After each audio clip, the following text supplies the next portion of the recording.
हम आदिकाल से इन जंगलों में वास करते आए हैं।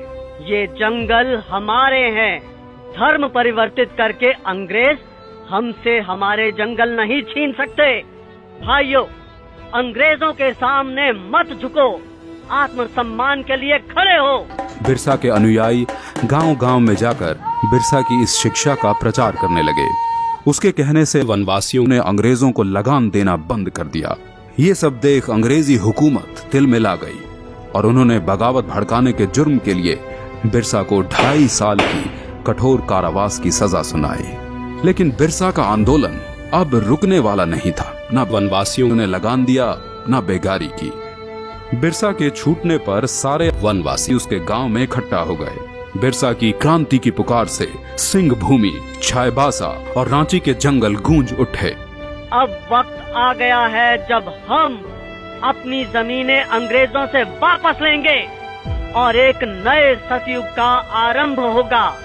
हम इस धरती के पुत्र हैं और यहाँ हमारा राज होगा। बिरसा गांव-गांव घूमकर अंग्रेजों के खिलाफ मोर्चा बढ़ाने लगा। बिरसा के अनुयायी तीर कमान से लड़कर भी अंग्रेजों की बंदूकों पर भारी पड़ने लगे। वे जंगल से आते और अंग्रेजों को मारकर गायब हो जाते।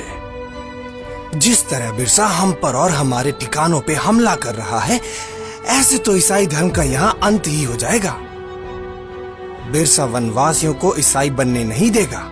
हम बिरसा के सिर पर भारी इनाम रखेंगे, फिर देखते हैं वो भागकर कहाँ जाता है।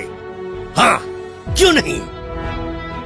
रुपयों के लालच से भी किसी वनवासी ने बिरसा से गद्दारी नहीं की और अंग्रेजों को एक के बाद एक हार का सामना करना पड़ा।